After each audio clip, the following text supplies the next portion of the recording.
Okay. Our speaker for today is Edward David Luft, a leading expert in the field of Jewish genealogical research.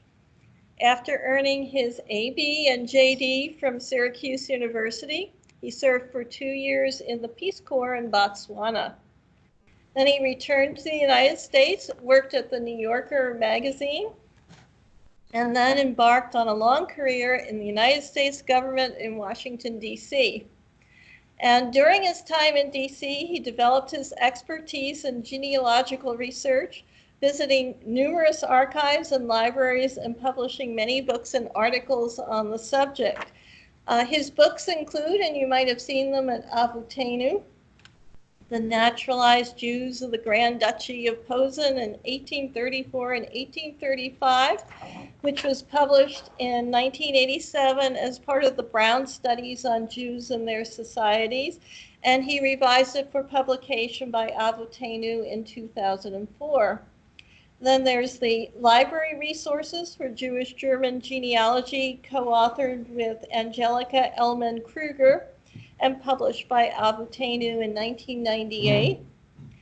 This is a colorful title, Stop Thief, the true story of Abraham Greenthal, king of the pickpockets in 19th century New York City, as revealed from contemporary sources. That's from 2015.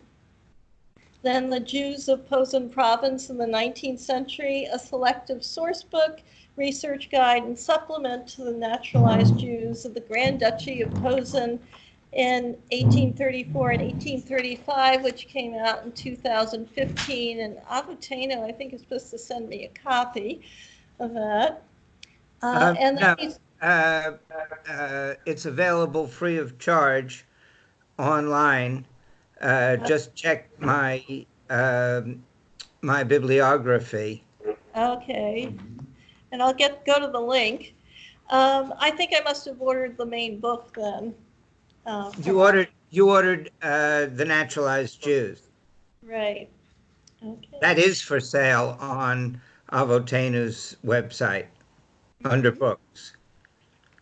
Okay, and then he's published a lot of articles in Avutenu. You might have seen them in there, including the most recent issue, correct? Oh yes, and I've got another one that I'm working on, hopefully in time for the next issue. Okay, we'll look forward to that.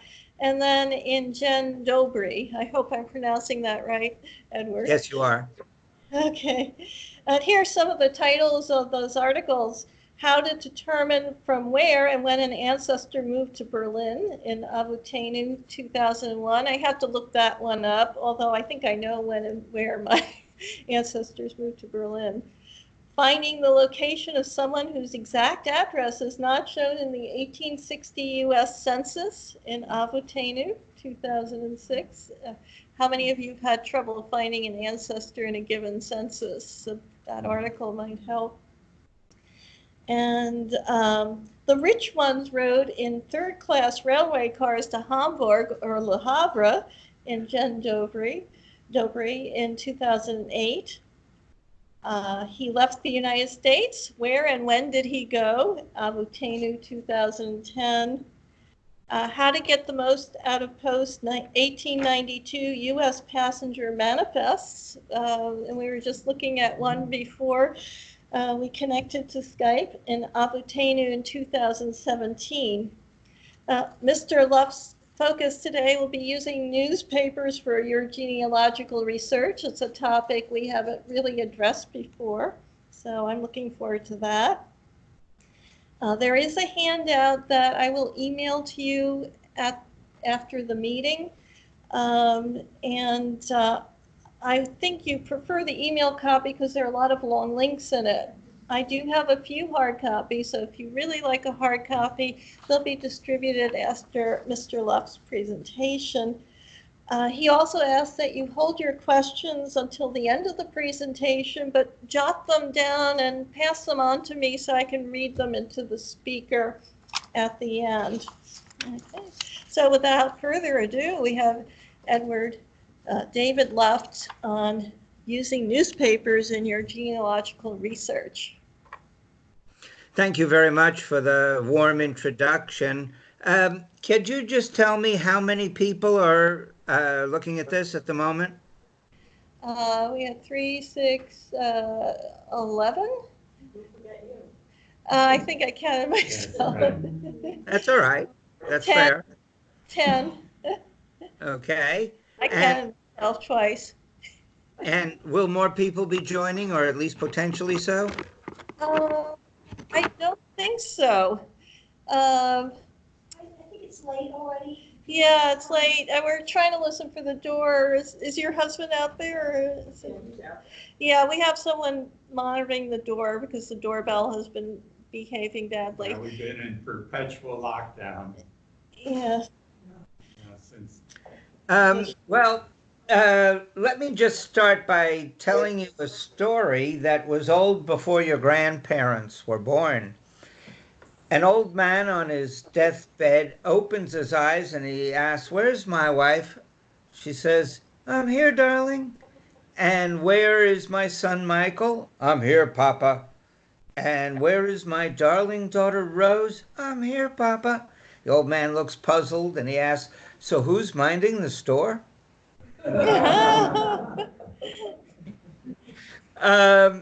That one, of course, is apocryphal, but now let me tell you one that's absolutely true. Uh, 1868 in the United Kingdom, and because of a resignation for health reasons by the previous prime minister, the former leader of the opposition, Benjamin Disraeli, by the way, a baptized Anglican, although his father was not, um, has just become prime minister. At the same time, Professor Michael Faraday at the University of Edinburgh, who has had, by the way, very little formal scientific education, but is arguably, in the time of Lister, who perfected anesthesia, one of the greatest scientists of his era, and very likely the greatest scientist then alive in Britain. And he's not only very astute in terms of science, but also in other areas, including politics.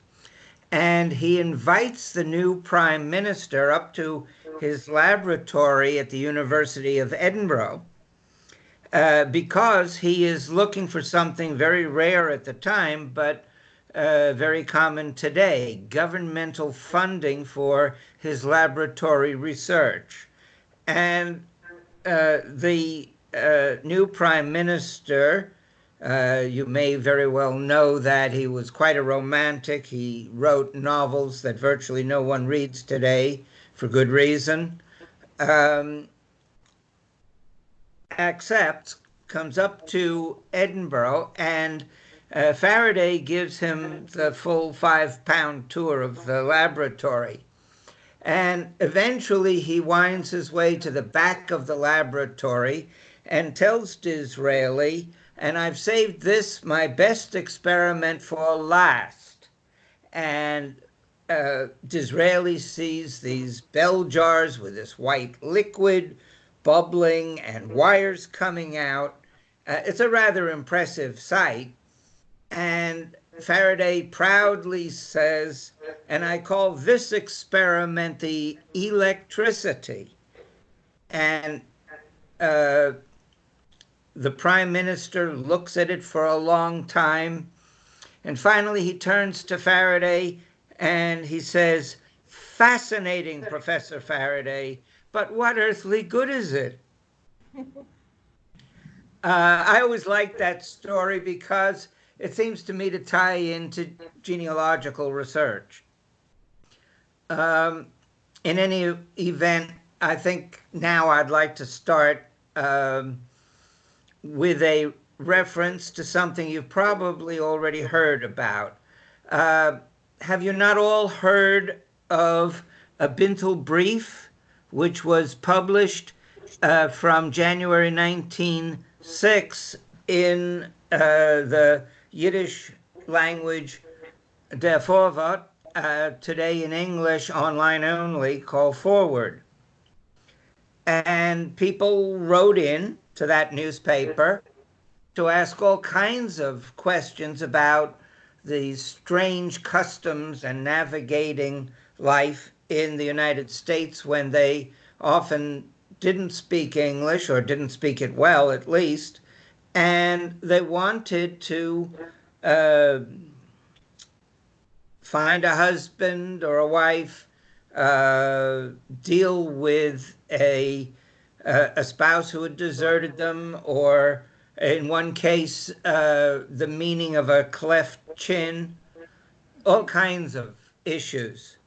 The initial uh, writer, the person who answered the questions, was in fact the editor, but later others. And it became so famous that even Alistair Cook, and if you're old enough, you'll remember him on television with his weekly discussions. I don't remember if it was 60 Minutes, but it was some equivalent program if it wasn't.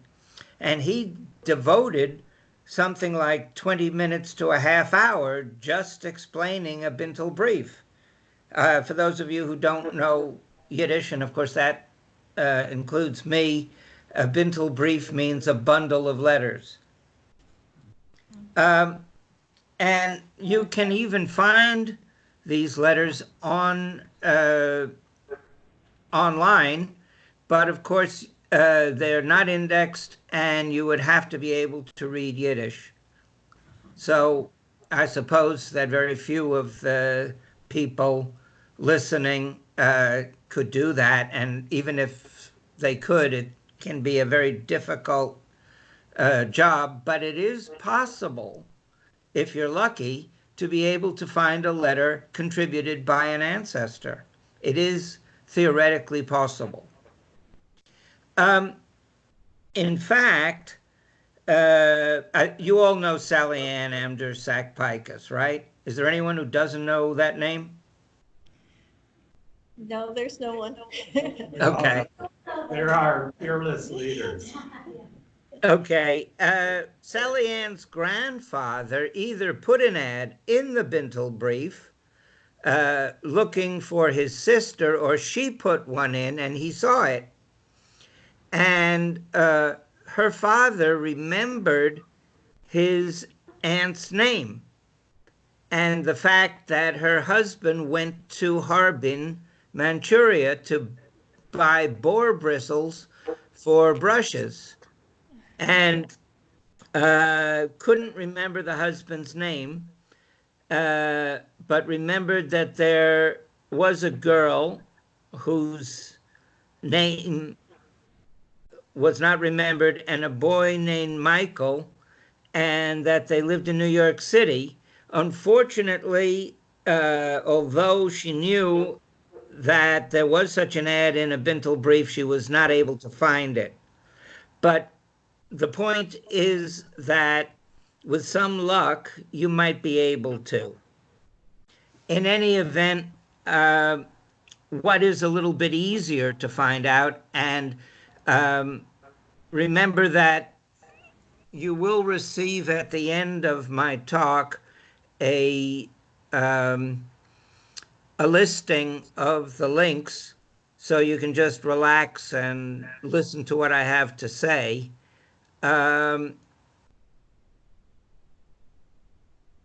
You can find articles through online newspaper resources, which I will go through, and I'll also, in the listing that you will receive, list the articles that I have written on the subject.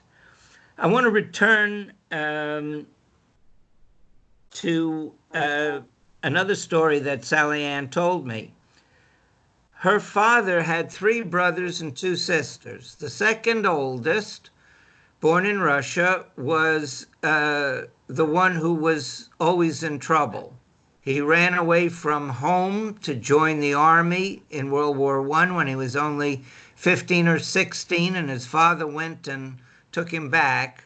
Unfortunately, he had this wild streak, and during Prohibition, he had an Italian girlfriend and joined the Italian mob that was smuggling liquor over Lake Erie from Canada to Cleveland, which is where Sally Ann's family came from.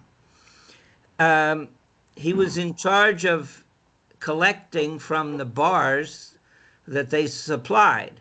It seems that he decided to skim a little bit, and he got caught and was found murdered gangland style, body riddled with bullets. No one would talk much when Sally Ann was growing up, though she remembers hearing about a body wrapped in barbed wire. One day, using one of the sites that I had recommended, she put in his name, David Amder, and something like murdered and Cleveland, and up popped the very graphic story from a newspaper in Erie, Pennsylvania. It seems like the murder occurred very near the Ohio-Pennsylvania border, uh, but Sally Ann couldn't remember which side, and I didn't look for the article. But it shows you that you can find stories where there might be more than private interest, but also, as I'll discuss later, you can find announcements of births, marriages, deaths, divorces, bar mitzvahs, sometimes bat mitzvahs, various other life events for your ancestors. I also found a murder from 1835 in a New York newspaper, discussed in some detail, including what three different people who performed what today would be called autopsies on the body and came to different results because of political pressure. So, um, yeah, it might be difficult sometimes, but if you persevere, you can find a great deal. Um, Now, all of the citations that I mention in this talk will be to Avotenu unless I otherwise indicate. But I'll start out with one that is not in Avotenu. And again, remember, you don't have to copy these down because you'll receive them all at the end of the talk. Marilyn, I'll ask you to let me know, say, 10 minutes before the hour is up. Mm-hmm.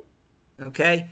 The first one that I want to talk about, some of you may have heard of it, is Fulton history. Uh, have any of you heard of it? Fulton history. It's just a marvelous site. You can also find it under Fulton postcards. But the version that I like to use is one by not the person who is posting everything in Fulton County, New York, although it's far more than just New York. Um, but the further you get from New York State, the fewer things you'll see. Nevertheless, most of the U.S. is covered. The version that I like to use is https://fultonsearch.org. And what I like to start with after I put in the names and limit it to the state or whatever that I want, and that can be done before you do the search. I like to start with the version that highlights in yellow the words that I've put in as keywords. And then once I find something of interest, I switch to the version without the yellow highlighting. But that's my personal preference. You don't have to do it that way. Um, that's where I found out about that 1835 murder, by the way, using fultonsearch.org. It's really a very good site in terms of what it has, and it's huge. I don't remember anymore, but it's certainly more than 15 million pages. So it's quite large. And he shows no sign of stopping.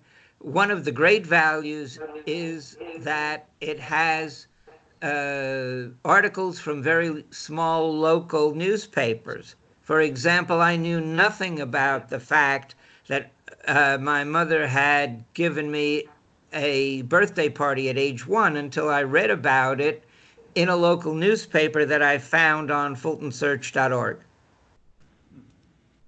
And the article indicated not only that I had had a birthday party, but who had attended.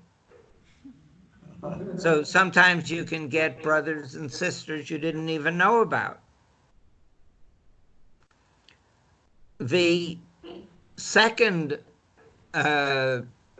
newspaper resource that I like to use is Chronicling America. This is maintained by the Library of Congress, and like Fulton Search, is free and anonymous. You do not have to register. It has articles from a large number of states, and it attempts, not always successfully, to provide information from newspapers that are not otherwise covered. So again, you get resources from fairly obscure newspaper resources, but that is largely left up to the states. So sometimes they will also include some very famous newspapers, such as the New York Herald, the New York Sun, and so on. Keep in mind that as the New York Times was going up in prestige, the New York Sun was going down. And in the 1870s or so, most ads by Jews were in the Sun. By 1920 something, after the Sun had been sold and changed its viewpoint, pretty much everybody migrated to the New York Times. So that's a nice clue as to where to search first in articles that you find online. One other very useful resource with a large number of free and anonymous resources in terms of newspaper articles is the ancestorhunt.com. And again, that is in the bibliography, so you don't have to copy that down. I would like to point out that many resources link to the Brooklyn Eagle, but most of those resources charge. Why would you pay for it if it's online for free from the Brooklyn Public Library, which, by the way, is separate from the New York Public Library? But why, again, why pay for it on newspapers.com or whatever when you can have it for free? And again, I have put in a link to that free resource. Now, let's talk about the New York Times. From about the 1920s onward, Jews and non-Jews pretty much migrated to the New York Times for obituaries, births, engagements, marriages, headstone unveiling announcements, crime reports, bankruptcies, real estate transactions, social doings, and on and on. You can learn an awful lot about people's lives from what they themselves place as ads that they pay for. And by the way, I want to make a distinction between a death announcement and an obituary. An obituary is a free write up, not always, but in many cases with a photograph, whereas a death announcement is a paid announcement, and frequently there will be both for relatively famous people in the newspaper, sometimes even in the same issue.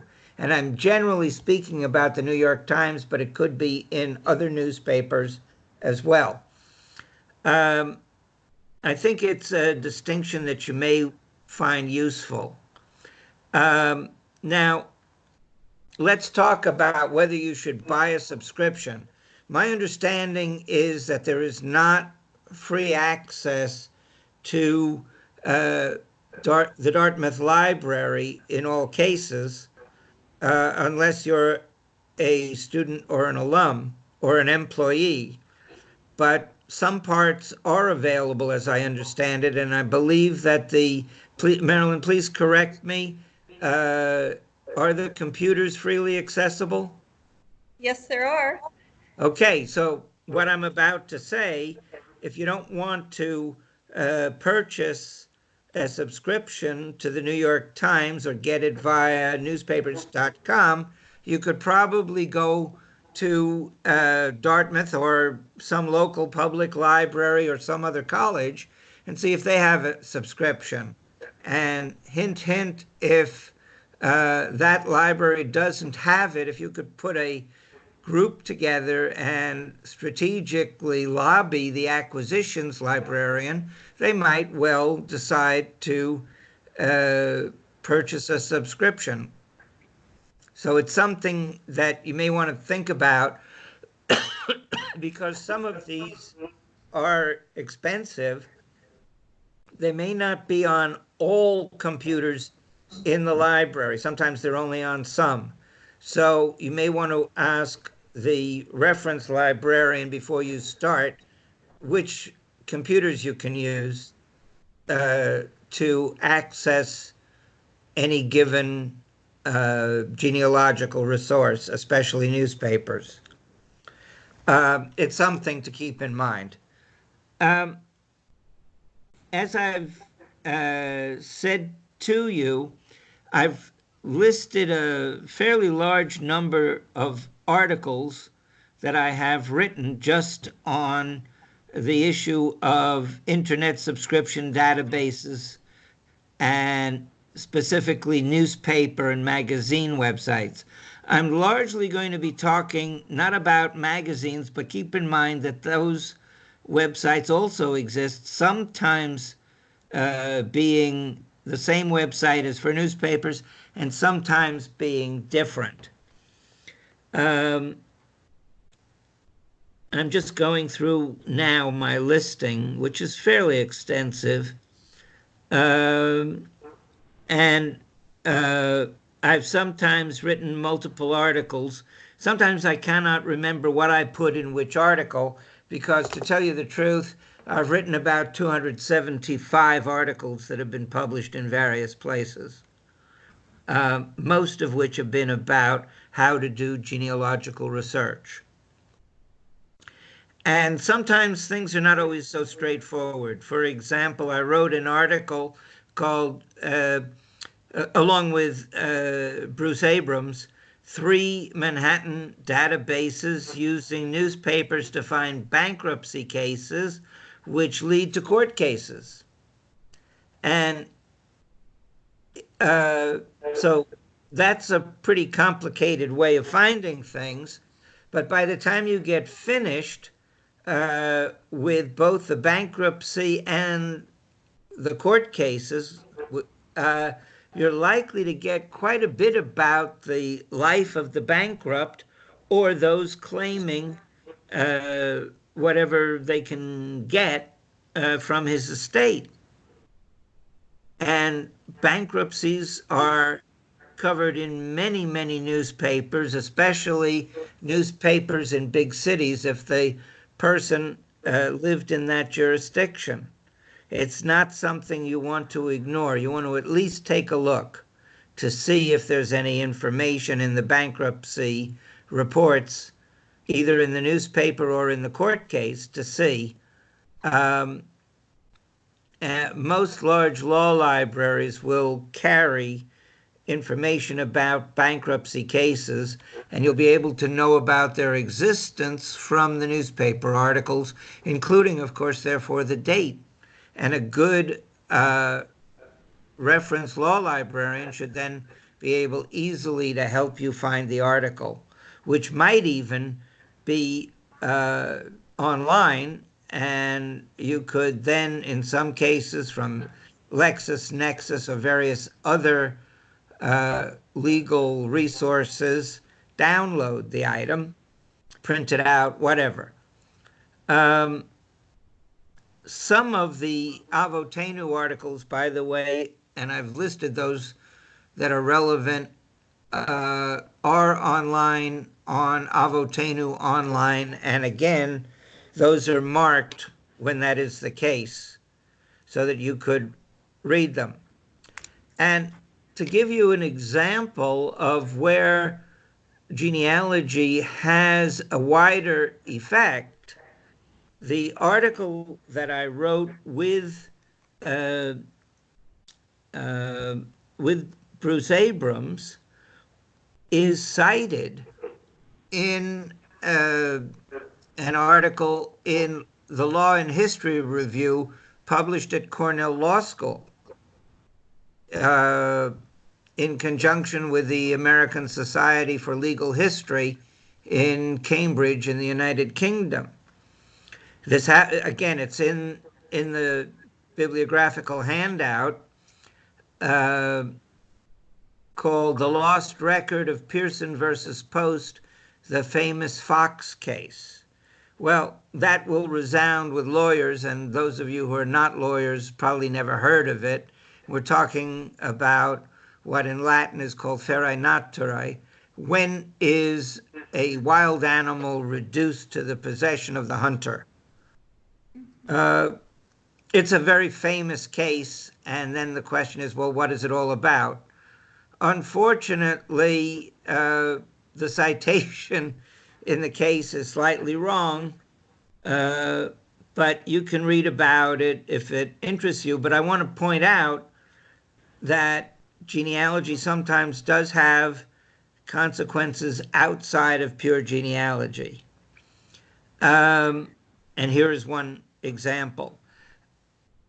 A second example, I did a very extensive search online, mostly in newspaper cases, with respect to a woman named Ida Schwab, who apparently had an illegitimate baby, uh, and trying to find medical records, prosecution and court records, newspaper articles, all of these through the use of subscription and free search engines, along with consulting various other records. The article suggests what to use and how to use it best. So it's a good place to look for ideas when you can't find anything else, or if you want to complete what you have found. There was another instance of using online newspapers to search for a specific person, where there was a ship manifest from Rotterdam, the Netherlands, and this particular article was published under brick walls in Avotenu. That ship went to the United Kingdom, and the idea was, well, who traveled together, and suggestions on how to find who lived in New York City in the 19th century from that group. These are the kinds of things that you can find in newspaper articles. And the articles that I cite, that I wrote, should be good guides to ideas on how to find this. Um, so far, I've only talked about US, but I want to make it clear that there are foreign resources as well. And it is sometimes possible, even if you can't read the foreign language, by using Google Translate or some other uh, translator, such as Babel, to be able to input names, and then when you find something in a language you don't understand, to use uh, Google Translate to translate it into English after you've copied out just the article that you want. Um, you can find an article that I wrote in Stammbaum, the Journal of German Jewish Genealogical Research at the Leo Baeck Institute. And again, that is online and the citation is provided. There's for those of you interested in German Jewish genealogical newspaper research online, there's a resource called Compact Memory, and it has a very large number of newspapers, including the most important German Jewish newspapers, um, that you can search. And there are not only resources like Compact Memory for German Jews, but other resources in Yiddish, Hebrew, Russian, all of these online, many other languages, Dutch, for example. Um, for those of you interested in the Austro-Hungarian Empire, I wrote an article about using Genteam, and one of well, more than one, several of the resources available deal with, for example, finding gravestones in Eisenstadt. That's just one example. There are many others.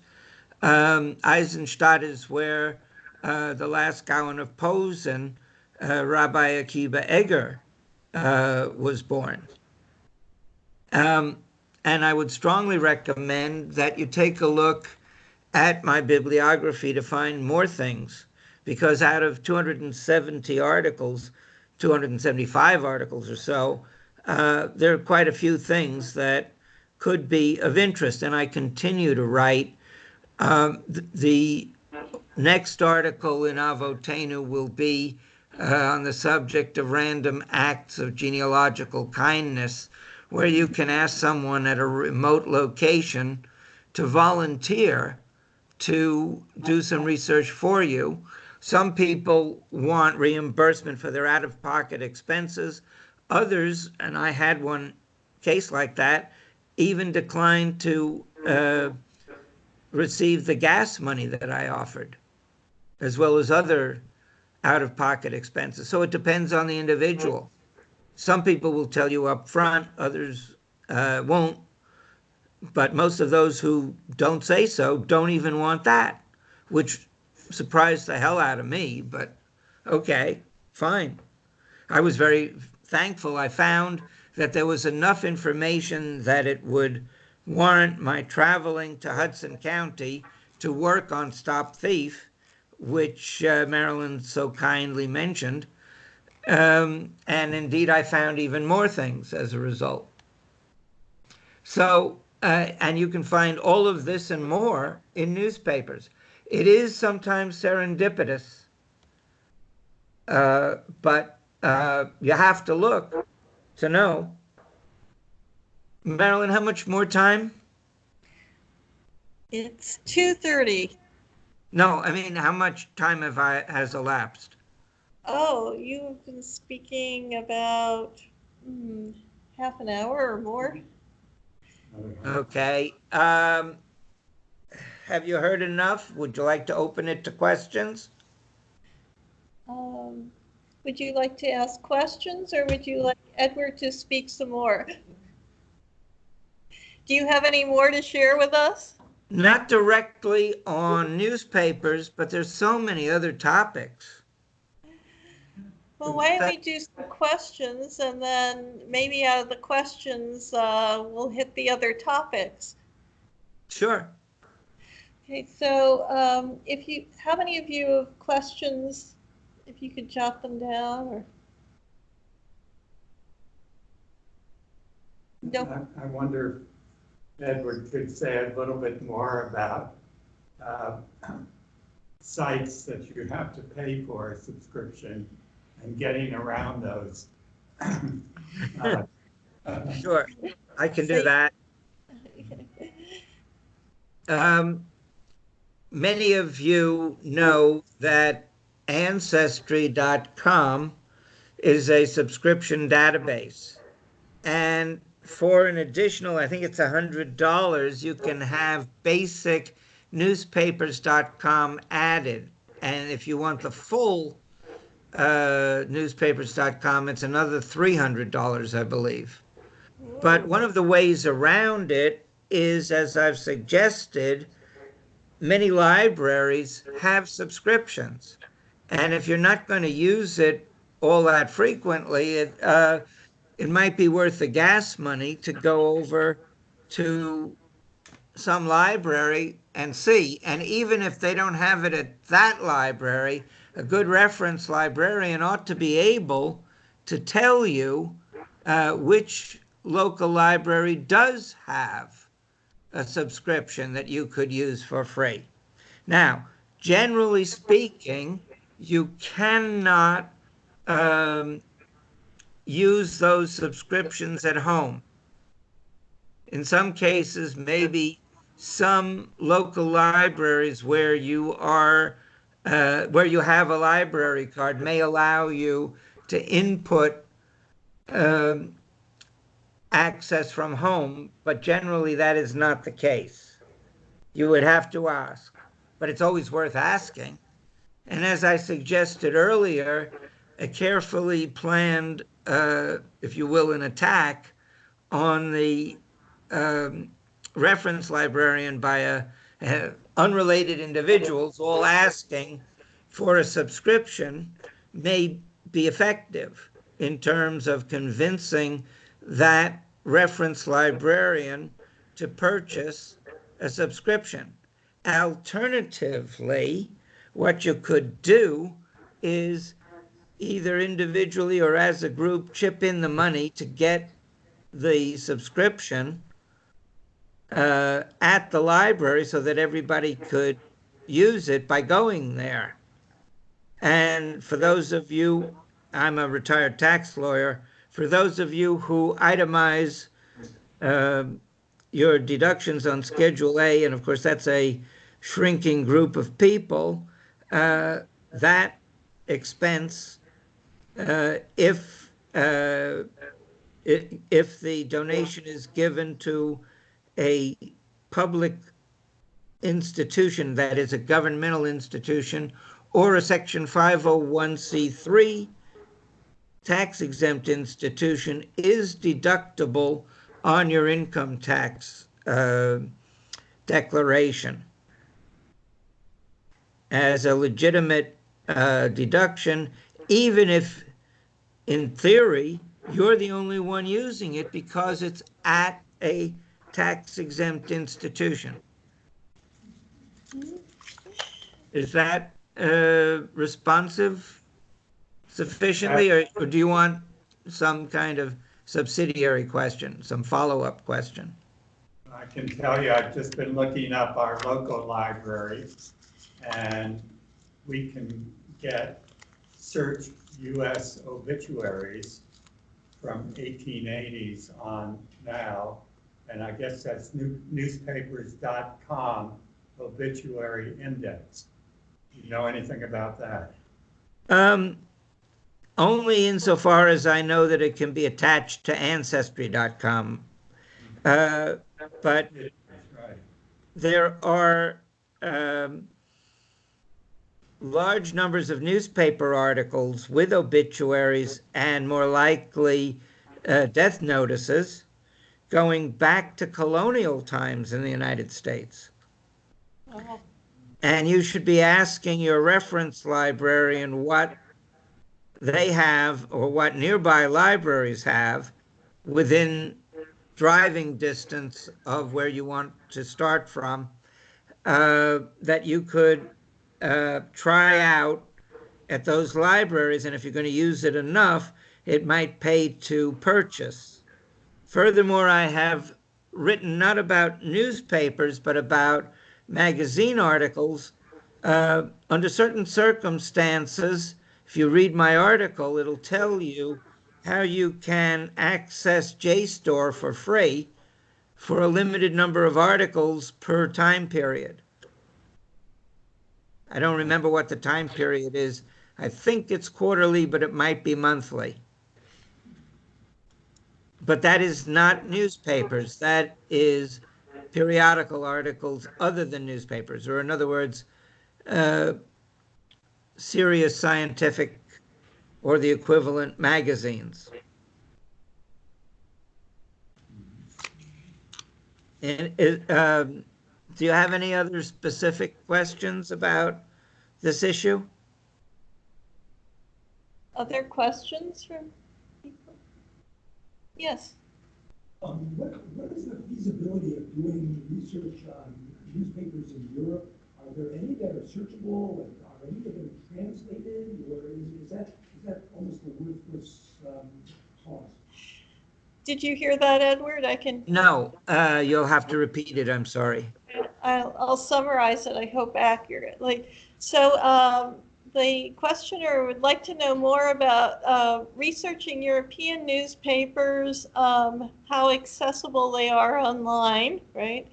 And whether it's possible to get translations of them. Well, yeah, I thought I covered that already. There are huge numbers of online newspaper resources for foreign countries.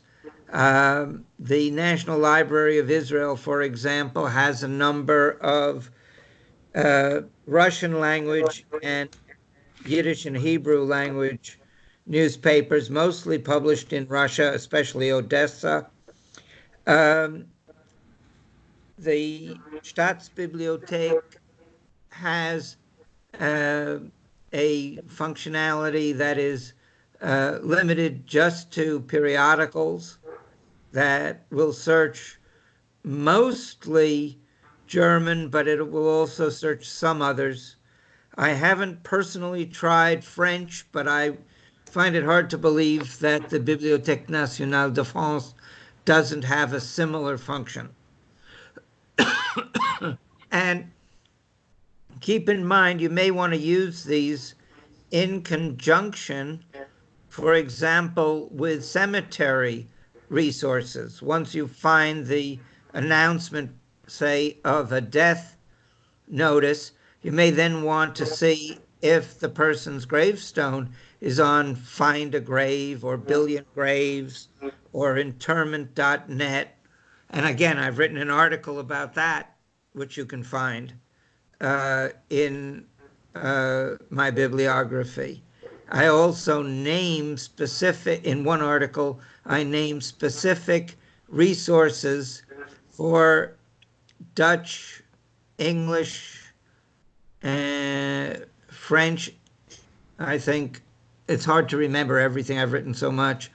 Um, uh, Burial resources. I remember Scribe D or something like that for England. And it's just incredible how many resources there are uh, for genealogical research. You're spoiled for choice. But again, go through my bibliography to see what might be of interest. And then you'll have to, in many cases, track down a hard copy of Avotenu or purchase uh, the CD-ROM. I believe it's $99, or purchase a subscription, or see if Avotenu will send you a copy of a particular article. Do you, Uh-huh. So is there an international index or directory of all the newspapers ever published across the world? Um, no, there's an American one on chronicling America. Uh, I'm not aware of a truly comprehensive world index, but there are, if you search by country, generally speaking, there are indices that you can find from that country. And then it's just a matter of using Google Translate to render it into English if the website doesn't offer it in English. Many, many websites will offer in they'll offer in the local language, but also if you click on the flag up at the top of the first page, they'll normally render the information into English, even though originally it's not there in English. That would be true, for example, of almost all German libraries. Certainly, the Karlsruhe virtual catalog can be rendered in English rather than in German, if you wish. But That's just one example. There are many others. I would say that probably the majority of such pages can be rendered directly into English. For those that cannot be, copy the URL and plug it into Google Translate or Babel or some other such translator, and it will render into English unless it's too large. In which case, if you can't render it from the site, you're going to have to do it item by item. so And that last general, option is very rare. in It general, does happen. you're searching a foreign language newspaper website, say in Hebrew, do you have to type the name that you're looking for in Hebrew, or can you type it in English and it will translate? What I would do is I would type it into Google Translate in English so that it comes up in Hebrew. Be sure you uh, bring it up right to left rather than left to right, and then plug that into your search engine to see what it brings up. Yeah, Of course, it's going to bring it up in Hebrew. yeah, and then you translate back.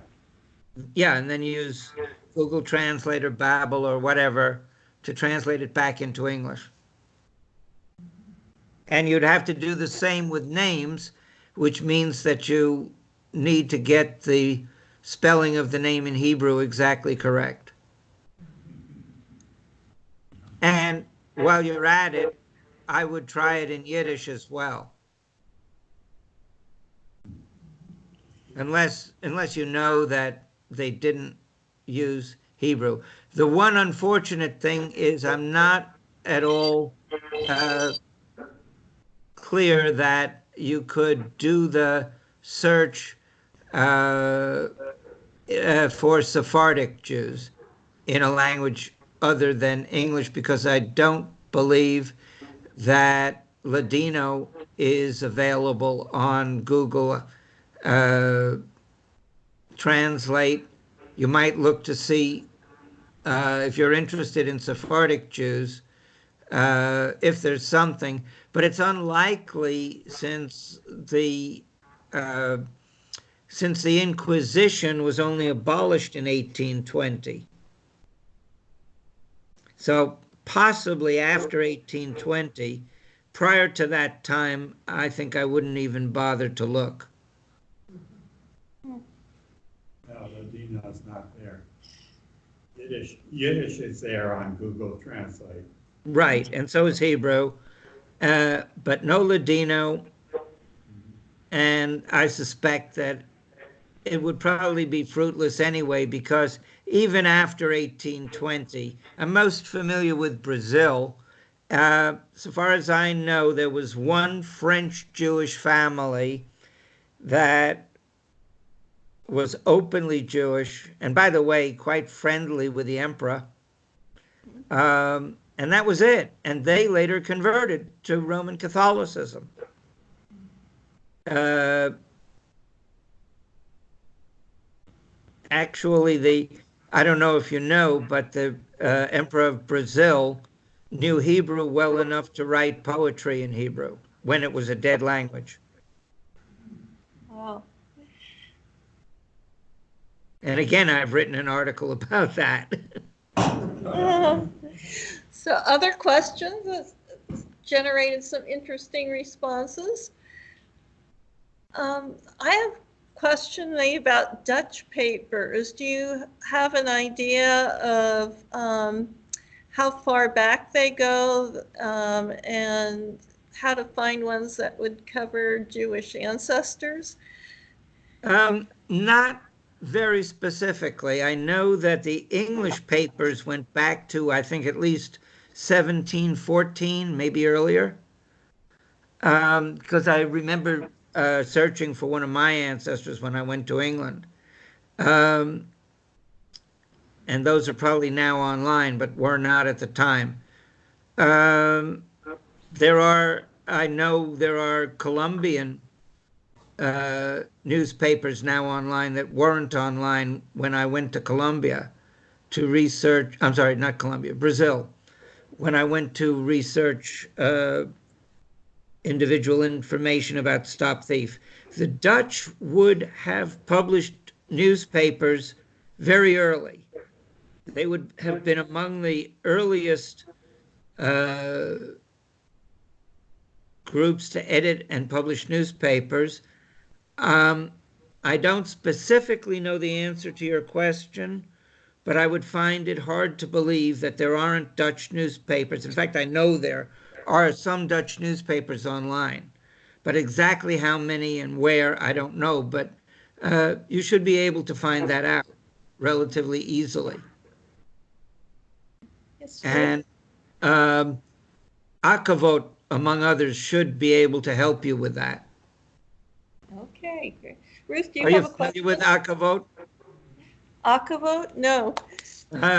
That's a huge uh, Dutch Jewish website with a tremendous amount of genealogical information. And that's not the only one, there are others. Now, that is not in my bibliography. So ACAWOT? Hold on and let me look it up.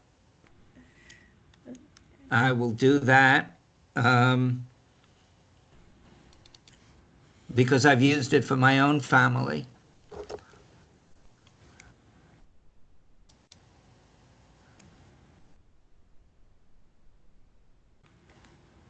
I'm sorry, it's going to take me a moment. I have 29,363 names in my family tree so far, and it takes a while to get through.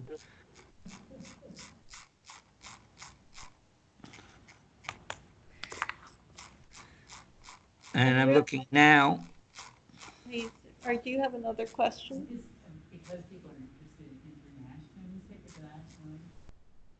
I think My Heritage, I wonder if he knows what whether their collection might that be a place for, I don't, have any idea.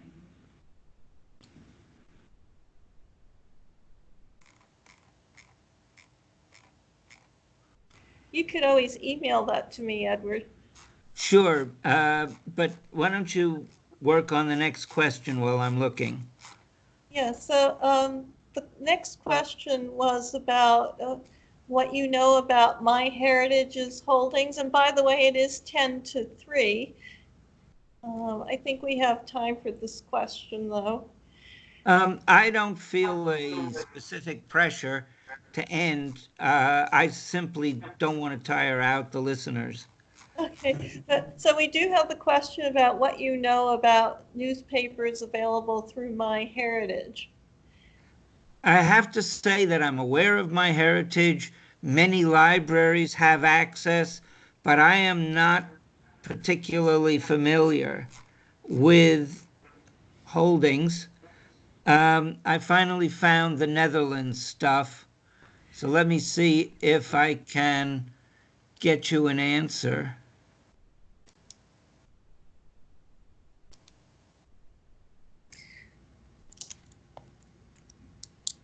No, We I'm can not going to find it there. I know where I can look though. Well, you can email it to me. There, we have another question. So, This is for you. You mentioned he's going to give us a bibliography at the end. Mhm. Can he email that to you and then you in turn can email it to us? yeah, so I do have the group list, so I was going to Okay. send it to the group probably tomorrow because we're going to King Lear right after this. And I do have a few hard copies available. And I think all of you are on the list at present. Anyone not on the email list? I We, get some with Sally and sometimes I don't get hers Yeah, at all. something's funny about her email. Yeah. oh, well, I'm going to do it from my computer. So I put together a list based on a message he sent out. And if you don't get it within the next 2 days, just, I'll give you my email and you can email me. Yeah, if you want, you can email me and I can send it back. I have an answer about Dutch resources. Interestingly, I didn't put down uh, everything. The that person who asked about general archives or general resources might like to look at https://web.archive.org. Okay, so it's HTTP S, colon, no, https colon. okay, S S colon, secure / web dot archive.org. web.archive.org. Now, for uh, Dutch resources, http colon / www.maxvandam, all one word, .info, and you can go through that, and you can set the language to English. oh, good. Then, of course, there's always http colon / www.genie.com Yes. /projects /Dutch Jewish online databases Online databases. /11307. And another resource that I have found useful is http colon / www.cemeteryscribes.com /show source as one word .php source ID equals S61 ampersand tree equals cemeteries. But I think, yeah, we can probably track that down. And if you're interested specifically in Amsterdam, you Nope. can. Shall I tell you about that? I don't think I will need that. Does anyone care about Amsterdam? No. Yeah, my ancestors are from southern Netherlands. So that's great. So do we Uh, have any other questions before we let Edward go after helping us so much? Is 2:55? Other questions? Well, I think we've run out of questions, and I will distribute the handout by email and hard copy for those who'd like a preview. So thank you very much, Edward, for sharing with us. Sure. Would you like three more general resources? Um, Yes. sure. So all of these will start http:// all Well, three. okay, so we're getting some more resources here. If Now, these are not in my list that Marilyn's going to distribute. so, here's some other websites, everyone. So the first one, remember, it's all going to start, all three will start http://. So Okay. So yeah, if we could. Genia Know-how, that's GENEAKNOWHOW.net/digi, DIGI, /worldwide, as one word, .html. Yeah. We lost that. Yeah. Maybe he could send those to you. Maybe Edward, can you send those to me and I'll add them to the handout? Yes, certainly. Can do Yeah, that. that would probably be the easiest. So if you think of these plus any of the others that you just went over, then I can get them on the handout. All right, let's see if nobody's interested in certain things. Um, is, Okay. uh, is anybody interested in English resources? Uh, English meaning England? England. Yes. I have some more recent ancestors who went to England. So Okay, I guess but you do so. want that. So let's move on. Okay. Anybody interested in French resources? French. Yes. Okay, we do have two for England, however. But what about French? No. Well, Oh, one. one. Okay, one for France, two for England. Dutch, we already know. German? Yes. Yes. Okay, so I will compile those emails. And I think nobody was interested in Amsterdam specifically, right? No. But we have a request for Poland, but I think you've covered Poland. Yeah, just take a look extensively, but especially Prussian Poland, not as much for other parts of Poland, being Russian or Austrian. I have done some of it, especially talking about Genteam, which is Austrian Poland, among other parts of the Austro-Hungarian Empire. So any Austro-Polish? Galicia? Galicia would be. Yeah, well, that's Austro-Hungarian Poland. Um, for those of you who are interested in geography, there is, of course, online. Take a look at PolishRoots.org. There are large numbers of resources there, including some that I've put on there. But you will have to register for some things. Okay, One of the things that it will give you is wonderful geographical resources.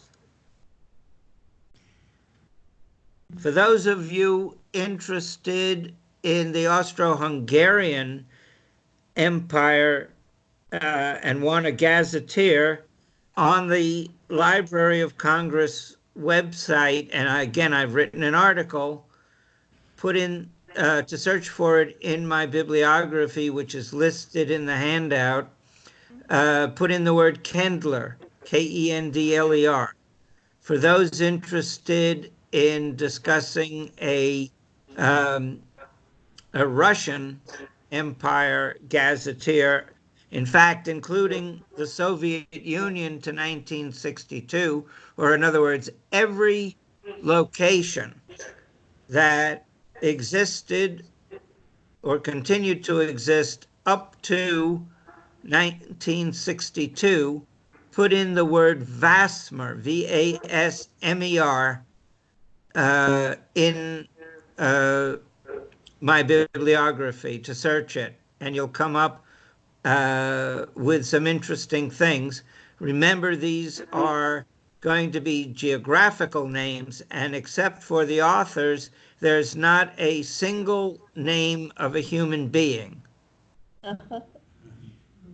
So it's not useful for that purpose, but it's very useful for locating where is that place or what place with a very similar name exists, because it might not be the best possible spelling.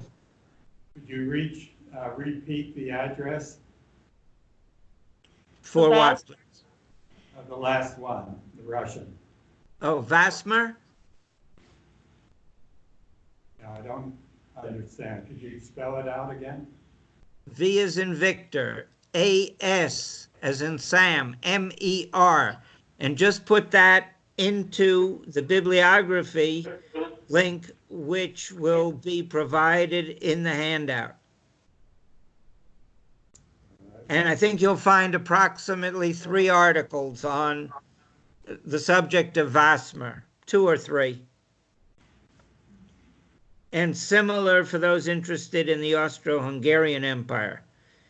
It was every location in the Austro-Hungarian Empire in 1905, which was the greatest extent of the empire. Although it did lose part of Silesia to Prussia under Frederick the Great. And of course, I do discuss German gazetteers as well.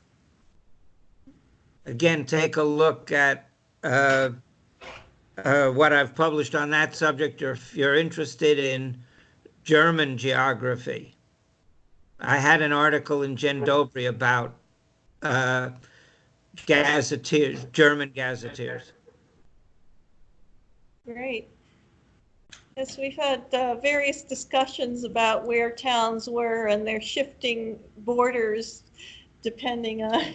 Yeah, I've written an article on why it's important for you to know history. You need to know about the 3 partitions of Poland, also what happened in 1846 to the Republic of Krakow. Look, our ancestors did not exist in a vacuum. They were buffeted by the great winds of history. And in order to understand why they did that, whatever that was, you need to understand the historical currents blowing around them. I'll give you what is probably an apocryphal story, but it will illustrate it. I heard Gerda Hofer give a talk about a book that she wrote called The Utit's Legacy. And what happened was, and I don't believe it because I don't believe a rabbi would do this, the congregation found out that they were right in the line of march by the French Legion on its way to the Battle of Austerlitz. So the rabbi in the pulpit prayed, "Make us invisible to Napoleon's troops." And the French army and its allies, for example, the Polish Legion, marched right past them without seeing them. Nothing was disturbed in the village. And when Gerda Hofer looked at a directory, she found out that on that day it had snowed heavily. And so she posits that Napoleon's army didn't even see the town. Again, people are buffeted by the vagaries of history, especially things like war, um, and you have to understand that that's why they do certain things or don't do certain things. So it does pay, at very least, go on to Wikipedia and read about what happened in that geographic location at that time. It may very well explain why somebody emigrated, for example. Hey, there's just been a pogrom in Russia in that city, so they need to leave. That's the kind of issue that you need to understand from history. Yeah, it's a lot of work, but that's the cost of doing the job right. Hey, that's very helpful. We always have to think of the big picture that our ancestors fit into, and that can explain maybe some of our challenges in tracking info down or why people picked up and moved when they did. Yeah, I often have this discussion. We have a lot of trouble getting historians to understand that you not only have to understand macro history, but you also have to understand micro history, such as genealogy. After all, isn't genealogy microhistory? Um, but it's a lot easier to understand the other way around for the reasons that I've just explained. Right. Well, do we have any final questions? Well, thank you very much, Edward, for sharing your time with us. I think we learned a lot, and people are going to look forward to the updated handout with the extra links, which I will send out to everyone who's here. I think what I'm going to do is list all of those links because in the future somebody may in fact be interested, say, in Amsterdam or something like that. What harm? That would be great. Then if we have a Amsterdam Dutch family joining the group, it will be available to them. Right. Great. Do we have more time or is everybody pretty much exhausted? It's snowing. Yeah, I think we may wrap up so people can get home before there's any accumulation. Ah, okay. All right. It's been quite a thank you. We hope you're warm and dry in DC. Actually, it's very sunny at the moment, but it's going to get a lot colder later. Okay. Well, we'll bid you a fond adieu until next time. Um, Thank you very much. And I'd love to talk again. And maybe if we have more time, another time, I'll tell you how I got started in genealogy, all because I bought a letter signed by Napoleon. Oh, yeah. Maybe the next time we could get that history of the three partitions. Yeah. And because my ancestors come from that area, and Sally Ann suggested to me that my ancestors actually might be Litva, and that I should look even further north in another place where I haven't been looking. Okay, so maybe that'll be. Litvak in the 19th century, that means under the Russian Empire, not under the Austro-Hungarian Empire.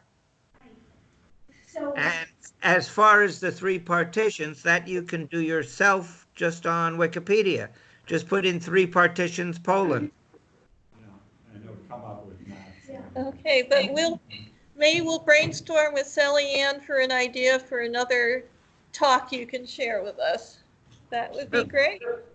Okay, I hope I didn't put anybody to sleep. No. No.